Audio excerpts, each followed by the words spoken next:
Eclesiastes 1:1, vamos acompanhar a leitura da palavra, diz assim: Palavra do pregador, filho de Davi, rei de Jerusalém.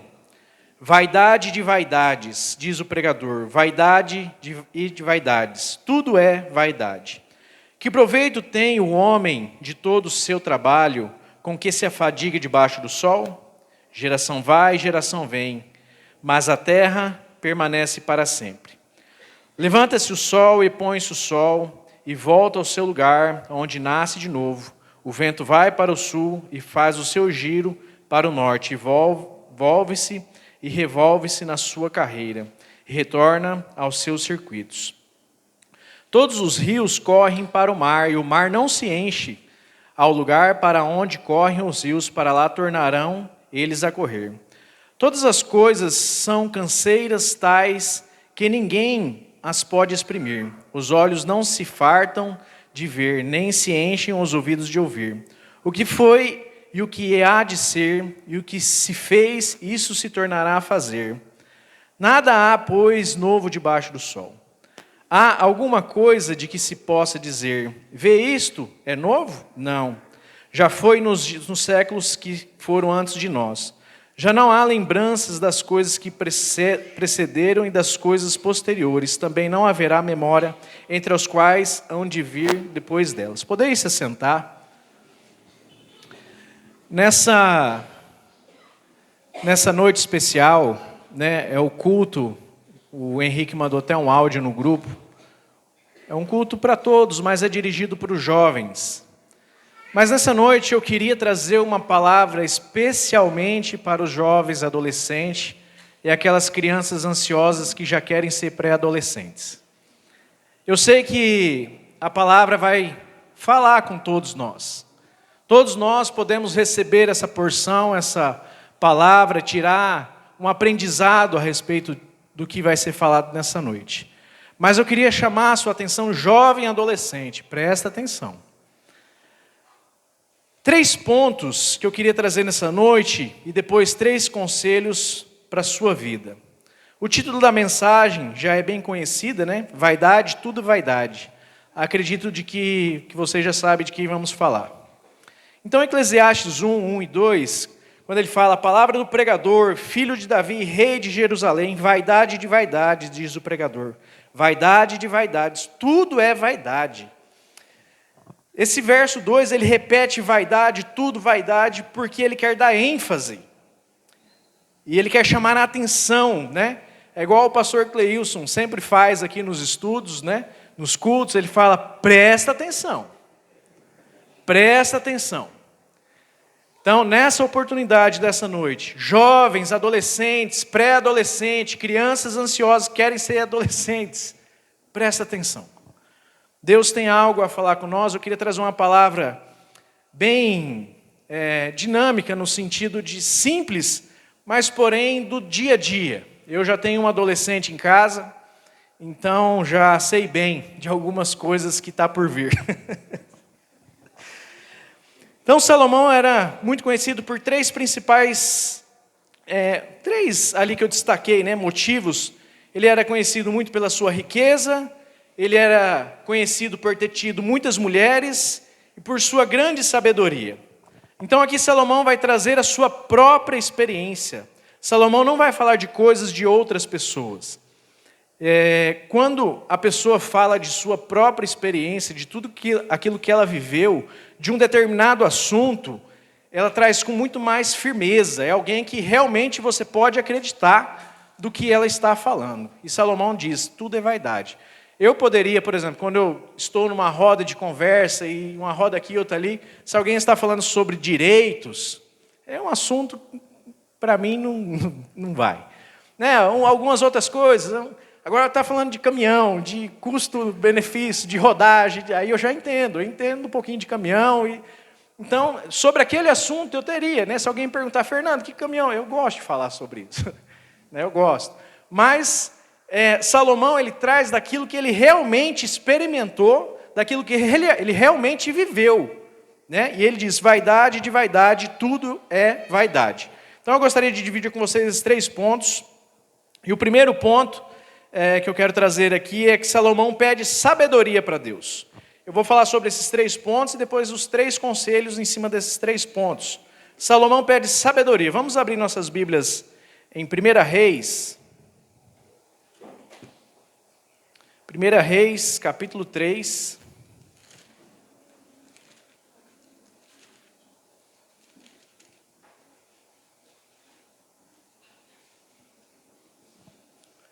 Versículo 9 em diante, diz assim. 1 Reis, capítulo 3, a partir do 9, diz assim: Dá, pois, ao teu servo coração compreensivo para julgar o teu povo, para que prudentemente discerne entre o bem e o mal, pois quem poderia julgar a este grande povo? Essas palavras agradaram ao Senhor por haver Salomão pedido tal coisa. E disse-lhe Deus: Já que pedisse essas coisas, não pedisse longevidade, nem riquezas, nem a morte, nem a morte dos teus inimigos, mas pediste entendimento para discernires o que é justo, eis que faço segundo as tuas palavras. Dou-te coração sábio e inteligente, de maneira que antes de ti não houve teu igual, nem depois de ti haverá. Salomão pede sabedoria a Deus e Deus o torna o homem mais sábio do mundo. Continua com a Bíblia aberta aí agora no 4:29. Só para vocês entenderem um pouquinho a respeito desse primeiro ponto. 1 Reis 4:29. Deu também Deus a Salomão sabedoria, grandíssimo entendimento e larga inteligência como a areia que está na praia do mar. Era a sabedoria de Salomão maior que a de todos os do Oriente, do que de toda a sabedoria dos egípcios.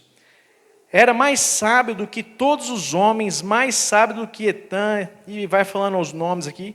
No versículo 34, de todos os povos vinha gente ouvir a sabedoria de Salomão, e também enviados de todos os reis da terra que tinham ouvido a sua palavra. Então Salomão, ele pede isso para Deus, e ele se torna o homem mais sábio que houve na terra antes dele, durante e depois. Hoje, pessoalmente, eu conheço um homem muito sábio, e ele está bem aqui na minha frente. Eu passei de carro do lado de lá da rua, falei, ainda bem que o pastor não veio. Brincadeira. Mas o pastor Cleilson é uma pessoa muito sábia, mas Salomão era mais sábio do que ele. Muito mais. Salomão era uma pessoa estranha, e a Bíblia diz que ele era o homem mais sábio, podia juntar todo mundo. Salomão era o homem mais sábio que teve antes, durante e depois dele. Então, já pensou você poder se aconselhar com o homem mais sábio do mundo? Já pensou se ele tivesse nos dias de hoje, você pudesse sentar na frente dele e tirar alguma dúvida que você tem? E pessoas do mundo inteiro, como a gente leu aqui, vinham se aconselhar com Salomão, vinham ouvir as suas palavras. Eu vejo muito as pessoas hoje em dia, e as empresas também gostam, e pessoas pagam caro para ouvir palestras, para ouvir palavras de sabedoria, como enriquecer, como agir. E as pessoas gostam de ouvir muito isso. E as pessoas do mundo inteiro procuravam também Salomão para ouvir sobre a sua sabedoria. Provérbios, se a gente lê Provérbios, ele é um livro de conselhos, um livro de sabedoria. Lá encontramos muitos conselhos. Então, nesse primeiro ponto, eu acredito que mesmo comparando aqui o nosso pastor, eu digo que Salomão era muito mais sábio, Mas graças a Deus nós temos um grande pastor aqui também que nos abençoe e nos aconselhe demais, Então, Salomão era um homem muito sábio. O ponto 2, que é bem conhecido,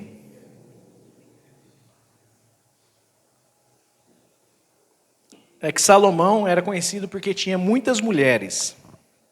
1 Reis, capítulo 11.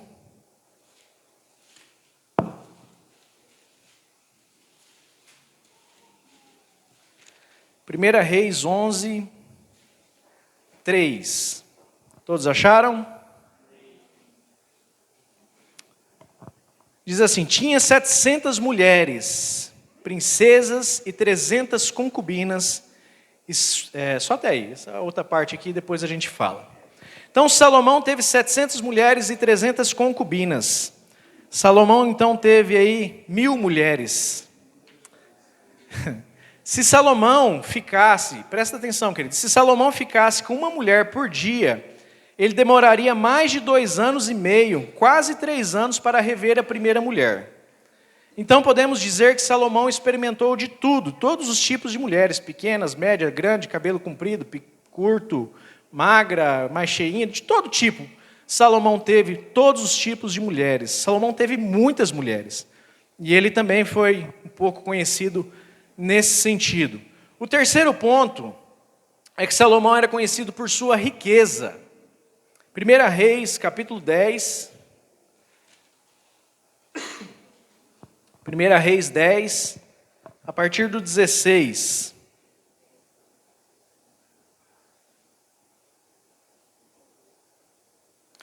Diz assim: fez o rei... Será que eu era para ser eclesiástico? Eu falei reis? Deixa eu ver aqui. Vamos ler a partir do 14. Isso, eu anotei errado. O peso do ouro, está destacado aqui, eu anotei errado aqui. Eu sou demais. O peso do ouro que se trazia a Salomão cada ano era de 666 talentos de ouro, além do que entrava dos vendedores, do tráfico dos negociantes, e de todos os reis da Arábia, dos governadores da terra. Fez o rei Salomão 200 paveses de ouro batido, 600 ciclos. Ali ele vai falando muitas coisas, muitas e muitas coisas que ele fez. Aí no versículo 21, todas as taças de que servia o rei Salomão para beber eram de ouro, e também de ouro puro, todas as da casa, do bosque, do Líbano.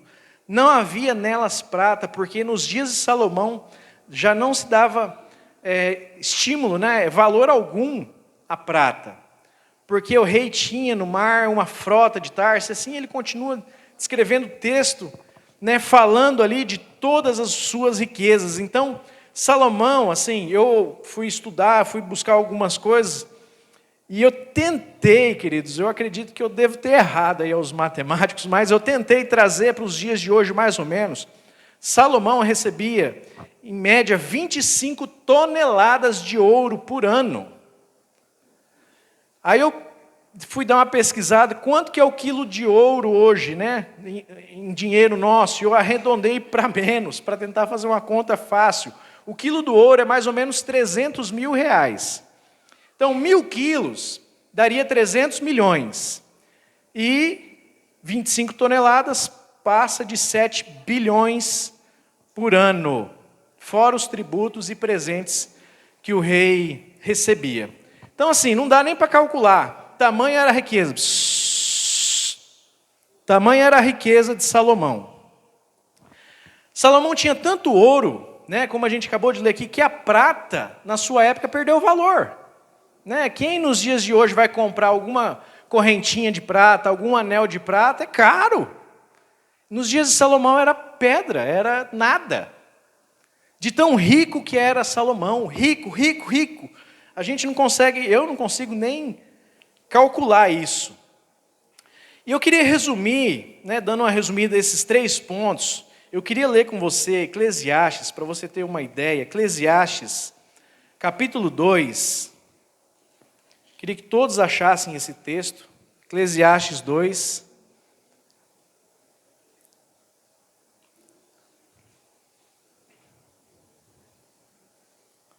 Versículo 10, a parte A. Eclesiastes 2, 10, parte A. Diz assim: tudo quanto desejaram os meus olhos, não neguei, nem privei meu coração de alegria alguma. Irmãos, presta atenção aqui. Você consegue imaginar tudo que os seus olhos desejarem você poder ter? Para os dias de hoje, eu tentei trazer algumas coisinhas, que principalmente os jovens, adolescentes pensam mais aí. Qual que é o melhor celular? Não sei, já está no iPhone 15, 16, não sei. 16 já? Então, o melhor celular hoje aí, Salomão podia dizer, eu quero um de cada cor, né? Qual que é o melhor carro hoje? Alguns dizem que é o Tesla, né? Eu quero 7, um para cada dia. Qual que é a melhor casa? Eu quero várias. Salomão podia ter até casa de ouro. Qual que é a melhor lancha aos pescadores aí? Eu quero um motor mais potente. Tudo que eu e você possa imaginar, que os nossos olhos possam ver, Salomão podia ver e ter. E perceba uma coisa, todas essas coisas, elas estariam ligadas a uma suposta felicidade. Será que você com o melhor celular nos dias de hoje, você seria feliz de verdade? Será que aquele carro que você admira tanto traria a você uma verdadeira felicidade?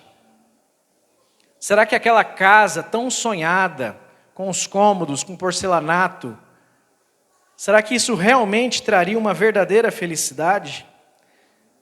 Não precisa responder, mas se você tivesse tudo isso, será que você realmente seria feliz, meu querido? E se eu e você pudesse pessoalmente perguntar para Salomão, Salomão, você encontrou felicidade em tudo isso? Porque ele experimentou tudo, tudo.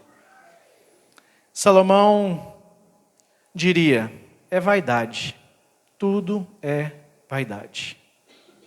Qual que é o sentido da vida? É tudo ilusão. Atrás do que eu e você estamos correndo? Atrás do que eu me desgasto, do que eu me esforço incansavelmente para ter. Então agora eu gostaria de deixar 3 conselhos sobre esses 3 pontos. O primeiro foi que Salomão pediu sabedoria. Vamos lá. E como vimos, Deus torna o homem mais sábio do mundo, né, Salomão? O primeiro conselho que quero deixar é que nós devemos sim pedir sabedoria para Deus. Não é pecado pedir sabedoria, pelo contrário, a Bíblia diz que devemos pedir. Abra sua Bíblia em Tiago.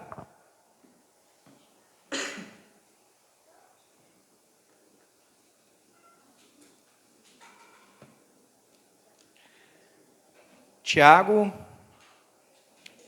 capítulo 1.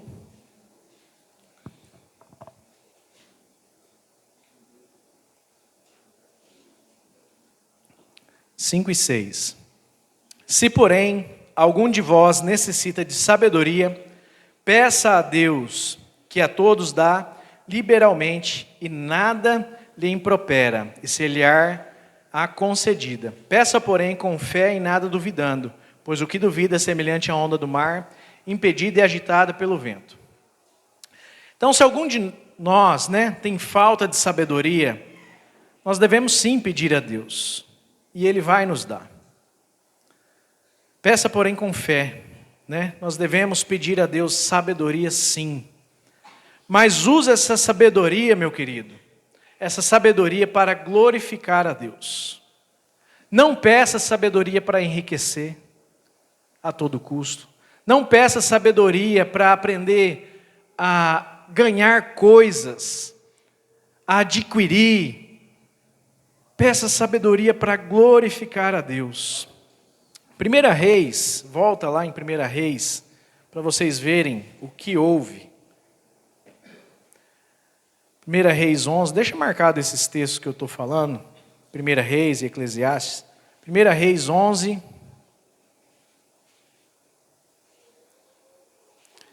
versículo 9, diz assim...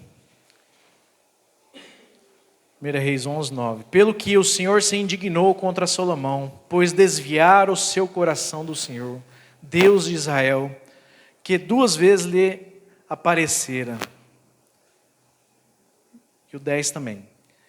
E acerca disso lhe tinha ordenado que não seguisse outros deuses, ele, porém, não guardou o que o Senhor lhe ordenara.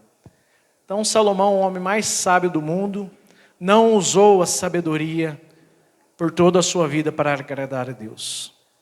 Peça sabedoria, irmãos, mas peça para agradá-lo a Deus, para agradar a Deus. Salomão, com toda a sua sabedoria, afastou-se de Deus, fazendo coisas que Deus não se agrada. Irmãos, mas poderia falar aqui de um tipo de sabedoria, né? E é dessa a principal, que todos nós aqui temos recebido, sim, essa sabedoria. Nós temos recebido um puro alimento, que é a palavra de Deus. A palavra de Deus é a verdadeira sabedoria, a sabedoria que nós devemos buscar, nos deleitar incansavelmente. É nessa sabedoria que nós devemos buscar a Deus e não afastar o nosso coração. Devemos pedir sabedoria a Deus para que Ele nos alimente, para que Ele abra nossa mente. Devemos buscar nos estudos, devemos buscar aprender a vontade e agradar a Deus em tudo. Então peça sabedoria, mas peça sabedoria para agradar a Deus. O segundo ponto é que Salomão teve muitas mulheres. E aqui então, essa palavra se dirige principalmente aos solteiros, aos jovens, adolescentes. Meninas, com toda liberdade, não saia por aí agarrando todos os menininhos. Meninos, não saia por aí agarrando as menininhas. Isso é muito sério, isso desagrada a Deus. Deus não se agrada disso. Deus instituiu o casamento para o homem e para a mulher. E é dessa forma que nós cristãos devemos viver. Gênesis 2:18.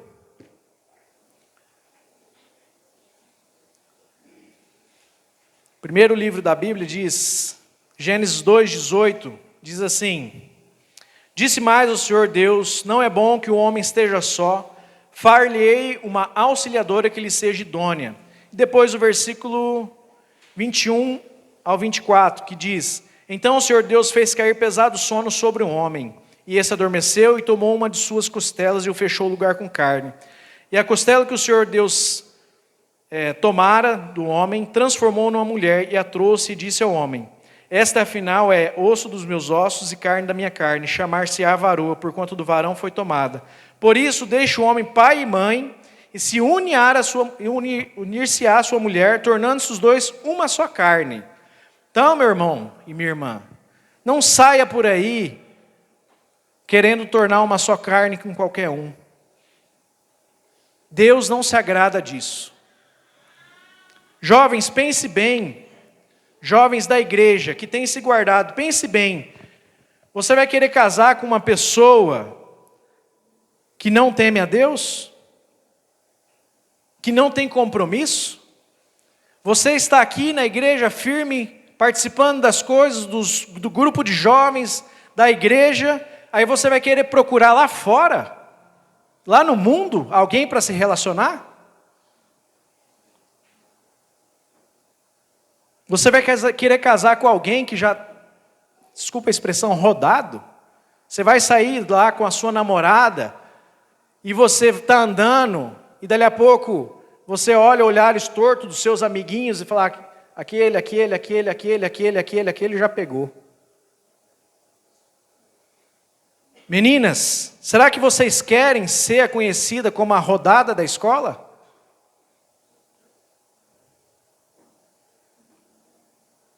Jovens, nós estamos vivendo dias difíceis. Cada vez mais nós estamos sendo bombardeados, influenciados a fazer tais coisas que desagrada a Deus. Então, como que eu vou saber qual é a pessoa certa? Aqui eu queria deixar, tentei jogar essa parte para o final do sermão, mas Deus me direcionou para colocar aqui. Salomão, no final, diz que o propósito da vida é temer a Deus. Esse é o principal conselho. Tema a Deus. Abre lá em Eclesiastes novamente.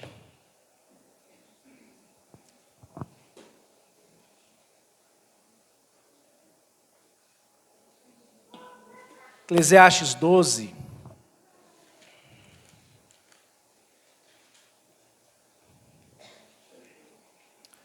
versículo 13, diz assim: de tudo que tens ouvido, a suma é: teme a Deus e guarda os seus mandamentos, porque isso é o dever de todo o homem. Qual que é o conselho para vocês jovens com relação a namoro, casamento? Tema a Deus. Tema a Deus. A palavra temor significa reverência, espanto, receio, pavor.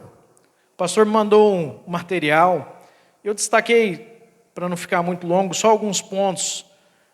Que temor é ter cuidado de não ofender a Deus. Irmãos, tema a Deus. Como? Tenha cuidado de não ofender a Deus. Procure agradá-lo. Tema a Deus. Como? Procurando agradar a Deus.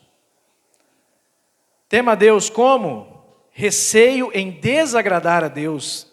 É o pecado de omissão e o outro é omissão, comissão. Aquele que eu preciso fazer, aquele que eu deixo de fazer o que eu tenho que fazer.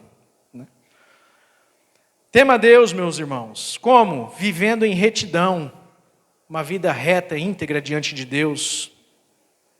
Tema a Deus como? Quando nós cristãos estimulamos a buscar a santidade. Então, se eu ficar de beijinho para cá, beijinho para lá, isso não é santidade. Isso não é santidade. Deus não se agrada disso. Peça sabedoria temendo a Deus. Escolha uma pessoa, uma esposa, um esposo, temendo a Deus. Jovem, moças, escolha um moço ou uma moça, temendo a Deus, e que tenha como padrão amar a Deus. Primeiro você teme a Deus, depois você age. Eu queria contar brevemente a minha experiência e da minha esposa. Eu já fui jovem, já fui adolescente, Quando a gente é jovem, a gente pensa que nossos pais não foram jovens. Jovens, seus pais já foram jovens. Então, eu não conhecia Deus na minha adolescência, vivi uma vida bem tortuosa. E na época de escola eu conheci a minha esposa, linda e amada. Nós nos conhecemos adolescentes mesmo, do tamanho do Gustavo, quando eu conheci a Aline. E lá na escola, um dia a gente, eu mandei aquelas balas que estava escrito: meus pensamentos voam para você. É verdade. E daí, a gente, como adolescente, se beijou. E depois daquilo, a gente até pensou em namorar, mas não deu. E a gente se tornou amigo, muito amigo.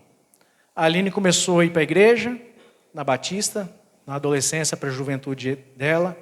Eu, na minha adolescência para a juventude, comecei a ir na comunidade, comecei a ir para a igreja. E na igreja ali numa igreja, em outra, depois a Aline foi para a comunidade, e nós continuamos sendo muito amigos. Muito amigos. Amigos de sair mesmo. Vamos comer um lanche? Vamos. Amigos mesmo. Mas eu era muito ansioso. E tive relacionamento na igreja com pessoa que estava na igreja, mas não era da igreja. Me frustrei. Porque eu não queria seguir um padrão. E passou-se algum tempo, já entramos ali na nossa juventude, já chegou a um ponto, e um dia eu pensando, ansioso, pensei: eu preciso escolher uma mulher de Deus. Por que não a Aline? E um dia eu cheguei para ela e falei: vamos sair, vamos. A gente era amigo de verdade, assim, sabe, bingão. Não tinha nenhum tipo de sentimento. E eu disse para ela: posso te conquistar? E ela falou, pode. É verdade. E ela disse, pode. E então nós começamos a alimentar isso. Sair mais, conversar mais. E eu me lembro até hoje, a primeira vez que ela me disse, eu te amo, antes de casar. Marcamos a data de casamento, nos casamos. Mês que vem vamos fazer 17 anos que estamos juntos. Então, o que eu quero trazer? Mesmo minha mente ainda, meu conhecimento embaçado, mas um dia eu parei e pensei, eu preciso escolher alguém, eu não usei essa expressão, mas alguém crente. Mas hoje, jovens e adolescentes, eu digo para vocês, escolha alguém temendo a Deus. Você tema a Deus, e escolha alguém que tema a Deus. Porque já não é fácil, né, dizer que meu casamento com essa historinha linda, que eu gosto da minha história. Mas não foi fácil, não é fácil. Né? O tio Wagner, ele sempre me falava uma frase assim, que nos negócios, né, nas coisas da vida, ele falava assim, quando você, por exemplo, vai fazer um negócio num carro, uma negociação num carro, o nome está certo, o CPF, a entrada, a documentação, está tudo certo. Tem grande chance de dar errado. Imagine se você já começa um negócio, o documento está meio atrasado, está no nome de outra pessoa, a chance de dar errado é muito maior. E para o relacionamento, jovem, é a mesma coisa. Você, sendo cristão, escolher alguém que não é cristão, a chance de dar errado é muito grande. Então, pule fora disso. Pule fora disso. Amém, jovens? Amém. Então, meus irmãos, namore para Deus. Se você for começar a namorar, faça isso para glorificar a Deus. Durante o seu namoro, glorifique a Deus. Case para Deus para continuar glorificando a Deus. Fora disso, fuja. É o conselho que eu tenho certeza que é o melhor para vocês essa noite. Nesse ponto. O terceiro ponto é riquezas.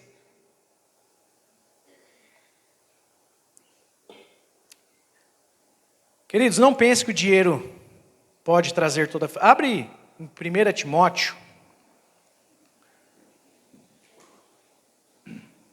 1 Timóteo.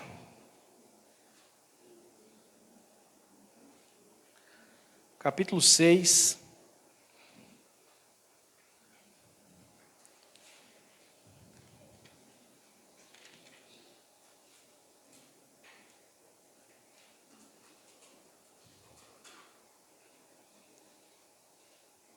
Versículo 7 diz assim, todos acharam? 1 Timóteo 6, 7.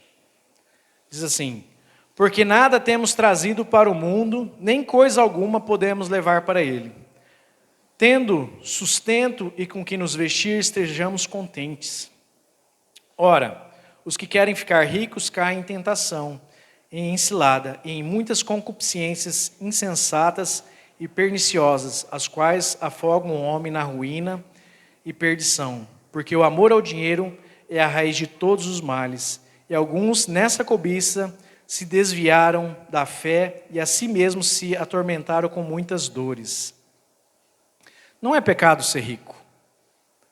Quantas pessoas estão buscando incansavelmente, né, ficar rica? Muitas vivem ou deixam de viver pensando no dinheiro. Salomão, o homem mais rico do mundo, nos diz que é vaidade, tudo é vaidade. Até mesmo porque devemos, como cristãos, trabalhar. Não é porque Salomão está falando que é vaidade que eu não vou trabalhar. Gênesis 3,19.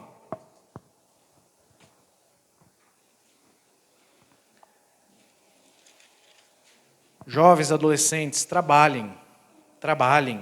3,19, Gênesis 3,19 diz assim, no suor do rosto comerás o teu pão, até que tornes a terra, pois dela fosses formado, porque tu és pó e pó tornarás. E Provérbios 6.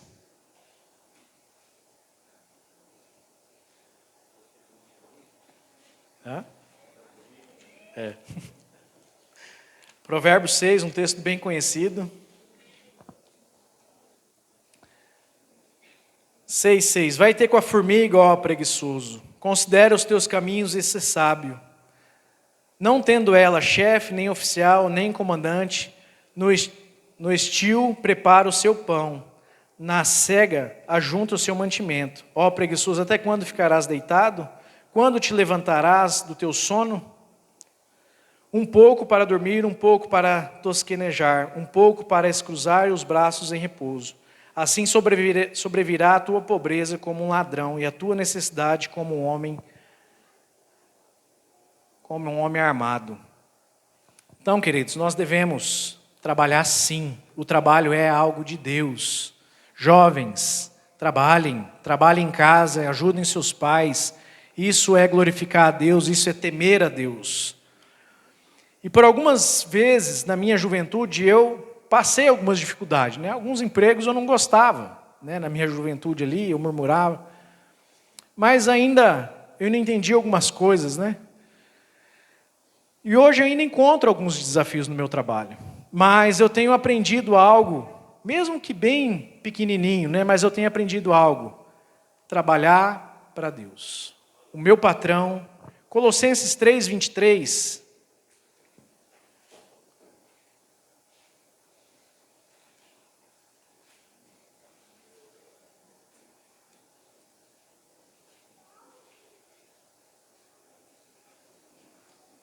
Sumiu da minha Bíblia.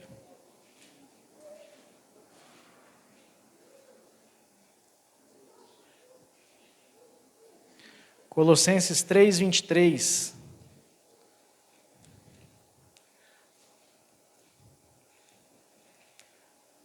Tudo quanto fizerdes, fazei-o de todo o coração, como para o Senhor e não para homens.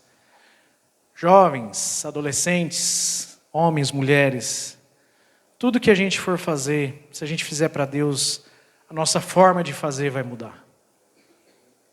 No meu trabalho eu tenho os meus desafios, tenho as minhas dificuldades, pessoas que tentam derrubar, mas eu continuo trabalhando para Deus. Eu preciso trabalhar para Deus e isso vai mudando a forma de eu trabalhar. Então, jovens, trabalhe, se dedique para Deus. Meu patrão é Deus. Eu preciso trabalhar temendo a Deus. Tema a Deus, queridos. Eu deixei como estava no sermão, que eu estava preparando, e eu coloquei aqui um quarto ponto. Né? Eu tinha colocado 3 e aqui eu coloquei um quarto e esse aqui vai de brinde. Enquanto eu preparava o sermão, eu coloquei esse ponto. Eclesiastes 2:3, a gente já vai começar a caminhar para o final. Eclesiastes 2:3, eu não podia deixar de fora este conselho, que diz assim, Eclesiastes 2:3, resolvi no meu coração dar-me ao vinho, regendo-me contudo pela sabedoria, entregar-me à loucura, até ver o que melhor seria que fizessem os homens, os filhos dos homens. Irmãos, presta atenção aqui. Salomão, ele se entrega à embriaguez, porque naquela época, talvez não existiam essas drogas que existem hoje. Hoje existe o vinho, a cerveja e as drogas. E nesse quarto ponto, eu queria dizer para vocês, fujam disso. Fujam das drogas, meus irmãos. Fujam de pessoas que vocês sabem que têm contato com ela. Fuja de amizades que vocês sabem que pode ter contato com drogas. Fuja! Porque é triste demais você ver alguém se afundar nas drogas. Assim, alguns aqui acredito que sabem. Mas se vocês jovens não sabem, pelo amor de Deus, não entre nesse caminho. É triste demais ver uma pessoa se destruindo, e eu tive isso na minha família há pouco tempo atrás. Um sobrinho meu, ele foi nessa, casado com 2 filhos pequenos, e você vê alguém se matando, e matando a sua família. Queridos, é uma dor, é um desespero, é algo terrível. O Gustavo viu algumas noites, ele não viu que ele ia dormir, mas eu digo assim, ele viu um pouco do sofrimento. Quantas noites eu passei em claro cuidando de alguém do meu lado para não fugir. O pastor acompanhou isso também. Alguns irmãos sabem do que eu estou falando. Mas jovens, adolescentes, fujam disso. De qualquer tipo de droga. Tudo que te oferecerem, que vai alterar qualquer coisa. Fuja disso. Nem experimente. Pelo amor de Deus. Fuja disso. É muito sério você ver alguém se destruindo. É muito sério você ver uma família se acabar. É muito triste. Fuja disso. Pela graça de Deus, essa família foi restaurada. Ele saiu disso. Parou. A família, a esposa perdoou. Eles estão juntos, estão bem, estão caminhando. Para a glória de Deus, queridos. Mas não pense por nenhum momento, eu sou forte, eu vou experimentar e a hora que eu quiser eu saio, porque não sai não. Não sai não. Se você fazer uma pesquisa e ver quantas pessoas entram, por exemplo, no crack e conseguem sair, é mínimo as pessoas que conseguem sair. Fuja disso. Então, irmãos, caminhando para o final, jovens, a verdadeira alegria está em Deus. Não busquem outras coisas. Eu tenho um amigo, muito amigo meu, diria meu melhor amigo, alguém que eu falei para ele esses dias, eu sinto a vontade de conversar com você, eu consigo ser eu mesmo, a gente brinca, se diverte. Mas esse amigo meu estava muito bem aqui em Vilhena e mesmo assim ele quis ir embora para outro país para ganhar mais dinheiro. E já tem alguns anos que ele está lá e vocês não têm ideia do que é alguns áudios que ele me manda. A gente chora com ele. Chora, porque ele fala que é vaidade. Que ele se arrepende. Que se ele pudesse, ele voltava ao tempo. E ele tomaria a decisão certa, de tomar uma decisão temendo a Deus. Mas, Fernando, o que significa vaidade? Vaidade, o significado de vaidade é sopro, é vento, bolha de sabão, é nada. Isso é vaidade. Então, todas essas coisas que Salomão experimentou, ele diz com toda a propriedade: vaidade. Não serve de nada, não vale a pena. E o mundo, com suas propagandas, nos ensina que a felicidade está no dinheiro. O mundo nos ensina que a felicidade está no status. O mundo ensina que a felicidade está no prazer, no mérito, em posses. Nós somos bombardeados o tempo todo. Né? E agora, para piorar, tem igrejas assim, falando que você é a menina dos olhos de Deus, que você é mais que vencedor. Queridos, tema a Deus. Só há um propósito, Salomão diz: tema a Deus. A verdadeira felicidade, todos correm de um lado para o outro em busca dessa tal felicidade. Mas nessa busca desenfreada, o mundo não tem encontrado essa tal felicidade. E por que as pessoas fracassam nessa busca por felicidade? Porque as pessoas buscam a felicidade em coisas, tudo isso que eu falei, em coisas apalpáveis. Mas há em nós um sopro espiritual, há uma sede que só Deus pode preencher. Somente Deus pode preencher esse vazio que é em nós, que a gente pensa que pode ser preenchido com alguma coisa. Nossa alegria não está em alguma coisa, nossa alegria não está em coisas palpáveis, mas nossa alegria está na pessoa de Jesus. É na pessoa dele que eu encontro a verdadeira alegria, a verdadeira felicidade, a verdadeira satisfação está em Deus. Tema a Deus e guarde os seus mandamentos. Só tem um propósito: viver para glorificar a Deus. Qualquer coisa fora disso é ilusão e vaidade. Queridos, pregue o evangelho. Jovens, dê bom testemunho. Não tenha do que se arrepender na sua velhice. O tempo passa assim, ó. Esses dias eu era um adolescente, um jovem. Hoje eu estou com 40, daqui a pouco eu estou velho. Vocês a mesma coisa, jovens e adolescentes. Eu tenho tudo pela frente. Não, a vida passa muito rápido, muito breve. Ouça os conselhos, jovens. Jovens, ouçam seus pais. Afaste do que Deus não se agrada. Jovens, ouça o pregador. Ouça aquele que diz que tudo é vaidade. Pense em uma coisa. Certa vez alguém disse para seu pai: qual que é a maior distância que eu posso ir? E seu pai respondeu: até você não poder mais ouvir a minha voz. Pensem bem nisso. Qual que é a maior distância que você pode ir? Até você não poder mais ouvir a voz do Pai. Só que tem um problema nisso. Quando você não ouvir mais a voz do Pai, você não sabe mais voltar. Então, queridos, esteja próximo. Aproxime-se dos seus pais. Aproxime-se dos líderes dessa igreja, dos líderes de jovens. Aproxime-se daqueles que têm bons conselhos, conselhos de Deus para a sua vida. Tema a Deus e afaste-se do mal. Em nome de Jesus. Eu agradeço a oportunidade.